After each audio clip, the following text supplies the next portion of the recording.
Later this week will reveal just how much the economy grew over April to June this year. The number's been watched closely because it comes at a time when India is battling a currency crisis and weak consumer demand. So what's in store for Asia's third largest economy? From Pune, Samir Hashmi has this report.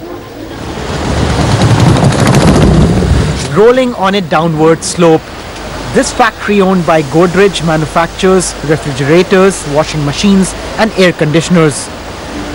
Despite the economic slowdown, the home appliances segment has grown rapidly thanks to strong consumer demand. But over the last few months, sales for even this industry have gone down. And now with the Indian currency weakening, input cost has gone up, forcing many companies to increase prices. Companies are now worried this will hurt sales. July and August, the growth has kind of ebbed actually, and there has been no growth happening actually.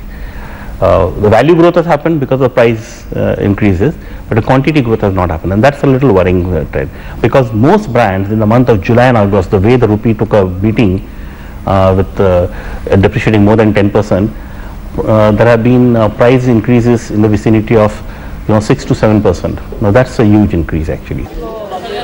Slowing consumer demand, a slump in industrial production, high inflation and a wide fiscal deficit are big challenges that the Indian economy has encountered over the past 2 years.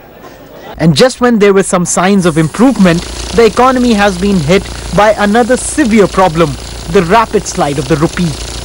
The Indian currency depreciated more than 15% against the dollar since May.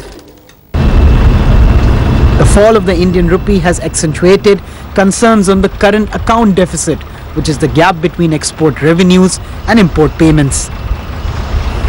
Rupee has two fundamental problems: a large current account deficit and funding of that current account deficit in an uncertain global environment.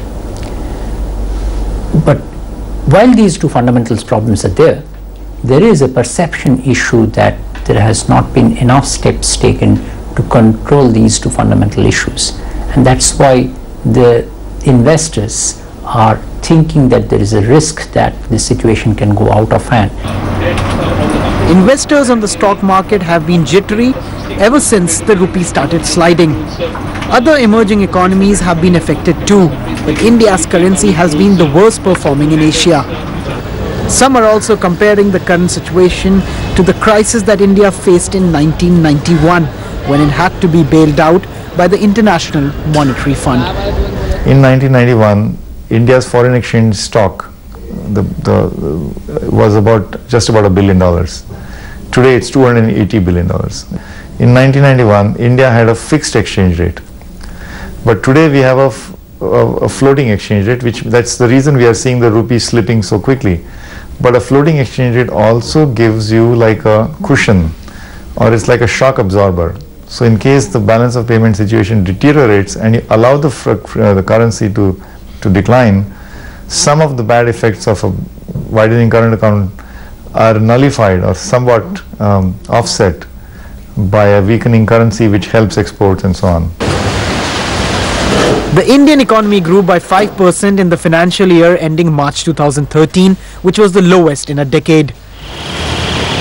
India will watch keenly the economic growth numbers for the April to June period that will be announced next week. Given the prevailing economic climate in the country, few expect any pleasant surprises.